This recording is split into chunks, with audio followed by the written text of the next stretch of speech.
There's a moment you might recognize.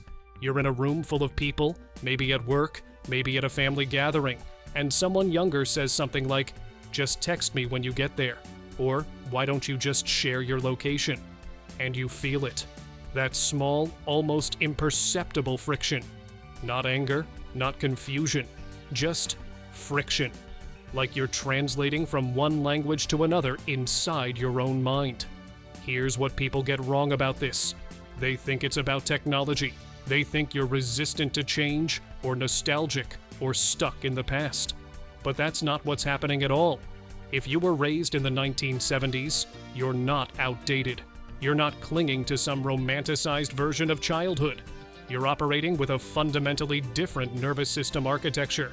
And today, we're going to talk about why that matters more than you might think. Before we go further, let me say this clearly. If you feel out of step with the world around you, if you sometimes wonder why everyone else seems so comfortable with constant connection and you need to disappear for hours just to feel like yourself again, you are not broken. You are not antisocial. You are not failing at modern life. You are adapted, just adapted to a different world. The 1970s weren't that long ago in evolutionary terms. We're talking about one generation. But in terms of how a child's brain develops, in terms of what shapes the nervous system during those crucial early years, the 1970s might as well have been a different planet. So let's understand what actually happened. Think about what it meant to be a child in the 1970s. Your mother opened the door after breakfast and said, "Be back by dinner." That was it. No phone, no tracking device, no scheduled activities. You just left. And here's what your nervous system learned during those hours. You learned that you were responsible for your own emotional regulation because there was no one to call. If you fell off your bike 3 miles from home, you got up and you figured it out. If you got into an argument with a friend at the park, you had to navigate it right there, face to face. No texting later to smooth it over or asking a parent to intervene. Your brain was building neural pathways around a simple truth. You are alone in your experience, and you must manage it. Now compare that to a child today, with a smartphone and a parent who can be reached in seconds. Their nervous system is building different pathways. Not worse, not better, different. Their brain learns, I am always connected. I am always supported. I am always observable. But your brain learned, I am separate.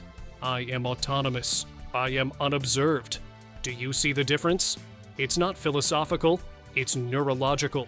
Let's talk about dopamine for a moment, because this is where it gets interesting. Dopamine is often called the reward chemical, but that's misleading. Dopamine isn't really about pleasure. It's about anticipation, about motivation, about the search for something. It's what drives you to seek rewards, not what makes the reward feel good. In the 1970s, your dopamine system was trained on long loops. You wanted to watch a specific TV show? You had to wait a week. You wanted to talk to your friend? You had to ride your bike to their house, hoping they'd be home. You wanted to know something? You had to go to the library and search through card catalogs. Every reward required patience, effort, physical movement, delayed gratification. Your brain's dopamine pathways became wired for those long loops. The anticipation was part of the reward. The effort was part of the meaning. Today, dopamine loops are measured in seconds. Text message, instant response, question, instant answer. Craving for entertainment, infinite scroll. The modern world has optimized for immediate dopamine hits, and it's not a moral failing that people enjoy this. It's just how those systems work. But here's what happens to you. You still need the long loop. You still need the effort to feel like the reward matters. When everything is instant, when everything is easy, your dopamine system doesn't quite fire the same way. It's like being hungry, but nothing tastes quite right. You might find yourself thinking, why does nothing feel as satisfying as it used to? And people will tell you it's nostalgia. But it's not. It's that your neural reward pathways were literally built for a different structure of experience. Here's something you might have noticed about yourself. You have a complicated relationship with free time. On one hand, you crave it desperately. You fantasize about empty weekends, about hours with nothing planned. But then, when you have it, there's this strange restlessness. This voice that says you should be doing something, optimizing something, being productive. This is the paradox of being raised in the 1970s. You spent your childhood with vast expanses of unstructured time, entire summers with nothing to do, long afternoons lying in the grass, bored out of your mind, until eventually your brain would start creating its own entertainment. You'd notice the clouds, or start digging a hole for no reason, or invent an elaborate imaginary game. Your brain learned a skill that's almost extinct now, the ability to generate internal stimulation from nothing. But then you entered adulthood right as the world was shifting toward constant optimization.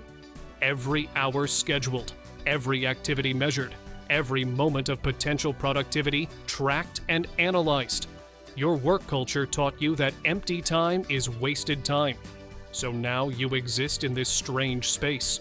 You know on some deep level that your mind needs those empty hours to function properly. But you've also internalized the message that empty hours are somehow irresponsible. The result? You feel guilty when you're busy, and guilty when you're not. You can't fully relax, but you can't fully commit to productivity either. You're caught between two worlds, belonging completely to neither. Let's talk about something subtle, something you might not have words for yet. If you were raised in the 1970s, you probably speak fluent silence. What do I mean by that? I mean you learned to read people through body language, through micro-expressions, through the tone beneath the words. Because that was your only option. You couldn't text, "Are you mad at me?" You had to sit in the discomfort of not knowing. You had to watch someone's face and make your best guess about what they were feeling. This created a specific kind of emotional intelligence. You became attuned to nuance, to subtext, to what people weren't saying. But here's the part that makes it complicated now. Modern communication has largely eliminated the need for this skill. People state exactly what they're feeling, immediately, in text form. I'm frustrated. I need space. I'm excited about this. And something in you doesn't quite trust it. You read between the lines even when there's nothing between the lines. You look for the hidden meaning, the unspoken tension, because that's what you were trained to do.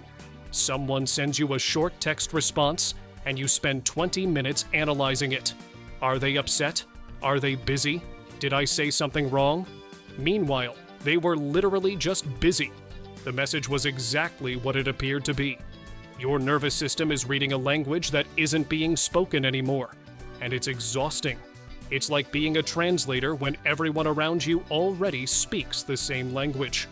Here's something that might sound strange. You have a relationship with your inner life that younger generations don't seem to have. Not because you're deeper or more thoughtful, but because you were forced to develop it. When you were a child, your thoughts were private by default. There was no way to broadcast them, no social media to perform them on, no group chat to process them through. Your internal experience was just yours. So you developed an internal landscape, a place inside yourself where you could exist, unobserved. You learned to be your own companion, to entertain yourself, to work through your emotions alone. This was adaptive.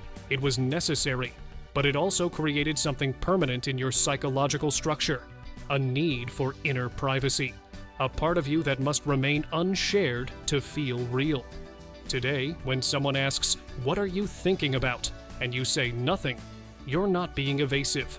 You're protecting something sacred, that internal space where you still exist without explanation or performance. But the modern world doesn't quite understand this. Sharing is default now. Vulnerability is commodified. Everyone's processing their emotions in public, and that's presented as health, as growth, as connection. And maybe it is for people who were raised in that paradigm. But for you, there's a part that recoils. That wants to say, some things are meant to be private, not because they're shameful, but because privacy is where certain kinds of meaning live. People love to talk about how resilient kids from the 1970s are. You played in the street until dark. You didn't have helicopter parents. You learned to be tough. And yes, there's truth in that. You did develop resilience. But let's talk about what that actually means. Resilience isn't just strength.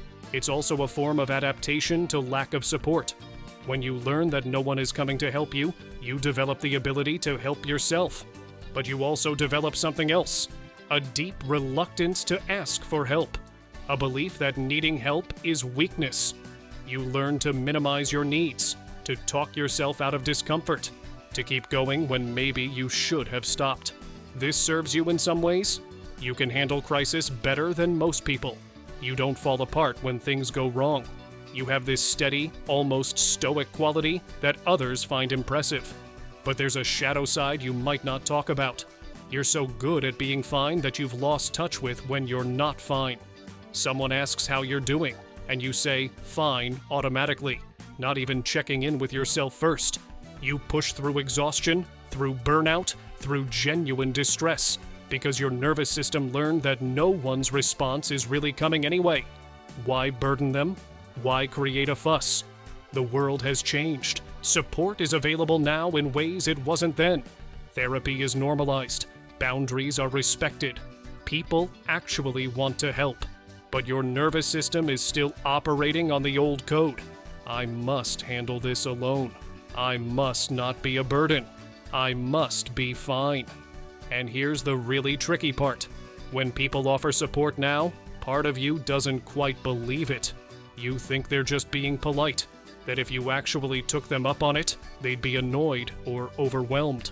So you smile and say you're fine, and you go home and handle it yourself, the way you always have. The resilience is real, but the cost is real too. Let me describe something specific, and you tell me if this resonates. You have people in your life you consider close friends. You care about them deeply. You'd help them if they needed it. But you rarely talk to them. Not rarely like once a week. Rarely like months go by. Maybe longer.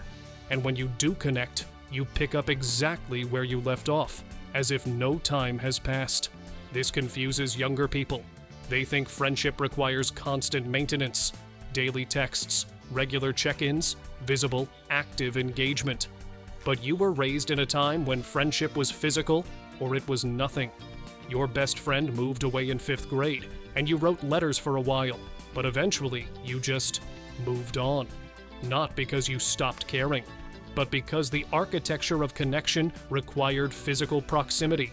So your brain learned friendship is about quality of presence, not frequency of contact.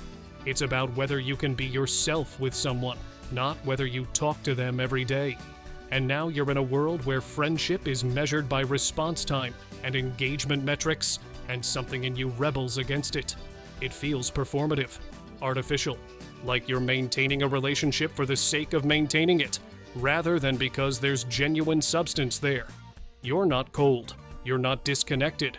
You're just operating with a different definition of intimacy, one based on depth rather than frequency, on real presence rather than digital maintenance. But sometimes you wonder if you're doing it wrong, if you're letting people down by not texting back immediately, if you're a bad friend because you don't keep up with the constant stream of communication that modern friendship seems to require. You're not a bad friend. You're just a different kind of friend. Here's something that might sound strange. You have a relationship with boredom that most people don't have anymore. Not because you enjoy being bored, but because your brain was literally trained by it. Think about this. As a child in the 1970s, you were bored for hours every day, sitting in the backseat of a car with nothing to do, waiting at the DMV with your mom, lying on your bed on a Sunday afternoon, staring at the ceiling. And in those hours, something happened in your brain. After the initial discomfort, after the restlessness and frustration, your mind would start to wander. Really wander. Not in a directed way, not solving problems or making plans. Just drifting. This is what neuroscientists call the default mode network. It's the state your brain enters when it's not focused on anything specific. and it's crucial for creativity, for emotional processing, for consolidating memories and experiences into meaning. But here's the thing. The default mode network only activates when you're truly unstimulated, when there's nothing to capture your attention. Today, that never happens for most people. The moment they feel the first hint of boredom, they reach for their phone. Their brain never has to sit with the discomfort long enough to move through it into that deeper state of wandering. But you still have that capacity. Your brain still knows how to be bored. And more than that, some part of you actually needs it. Needs those moments of genuine nothing, where your mind can float free without direction or purpose. This might be why you feel so depleted by constant stimulation. Why scrolling through your phone for hours doesn't feel restful, even though you're not doing anything demanding. Because your brain is looking for real emptiness, real silence, and it's not finding it. You might think you're wasting time when you stare out the window for 20 minutes, but your brain is doing something it was trained to do. Something essential. Something most people have lost access to entirely. Let me tell you something that might land hard. You've spent your entire adult life trying to prove that the way you were raised was okay. Not consciously. But somewhere deep down, you absorbed the message that your childhood was somehow deficient, that you missed out on something important by not having the structure, the supervision, the constant attention that modern childhood provides. You hear about trigger warnings and safe spaces and emotional support systems, and part of you feels defensive, like your ability to handle difficulty without these things is being retroactively pathologized, like the resilience you developed is being reframed as trauma response. And maybe it is both. Maybe the independence you gained came at the cost of sometimes feeling unseen. Maybe the self-sufficiency you developed was born from necessity rather than choice. Maybe learning to be okay with being alone meant learning to expect being alone. But here's what I want you to hear. The way you developed was adaptive for the environment you were in. Your nervous system did exactly what it was supposed to do. It created strategies for survival and flourishing based on the information it had. You are not damaged goods trying to function in a modern world.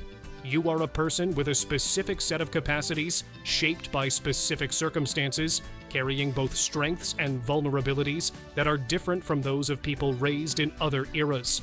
You don't need to apologize for needing space, for being uncomfortable with constant communication, for preferring deep, infrequent connection over shallow, constant engagement, for needing to work through things internally before sharing them externally, for not always having words for your feelings, for sometimes just wanting to be left alone. These are not failures of adaptation. They are the way you are adapted. So here we are. You understand now maybe why certain things feel the way they do, why you can't quite relax into the constant connectivity that everyone else seems to swim through so naturally, why you need more solitude than seems normal, why small talk exhausts you but a 3-hour conversation with the right person fills something up inside you. You're not broken. You're not behind. You're not failing at modern life. You're a person whose nervous system was wired in a different era, and you're navigating a world that changed faster than human adaptation can accommodate. The 1970s didn't know they were creating a particular kind of human, a kind that would, decades later, feel slightly out of phase with the world around them. Not better, not worse, just different. You carry something in you that's becoming rare, the ability to be truly alone with yourself, the capacity to tolerate uncertainty without immediately seeking reassurance, the knowledge that some things take time, and that the time itself is part of what makes them meaningful. The world will keep changing. It will keep optimizing for speed, for connection, for constant engagement, and you will keep feeling that friction, that small moment of translation between who you are and what the world expects. But maybe that friction is not a problem to solve. Maybe it's information, a reminder that you contain something that shouldn't be lost in the rush toward whatever comes next. You learn to be alone. In a world where no one is ever truly alone anymore, that makes you strange. but it also makes you necessary. Someone has to remember what it feels like to sit with yourself in the silence, to move through boredom into something deeper, to trust that not everything needs to be shared, solved, or optimized. That's not nostalgia. That's not resistance to change. That's the specific shape of your adaptation. Still valuable, still needed, still yours.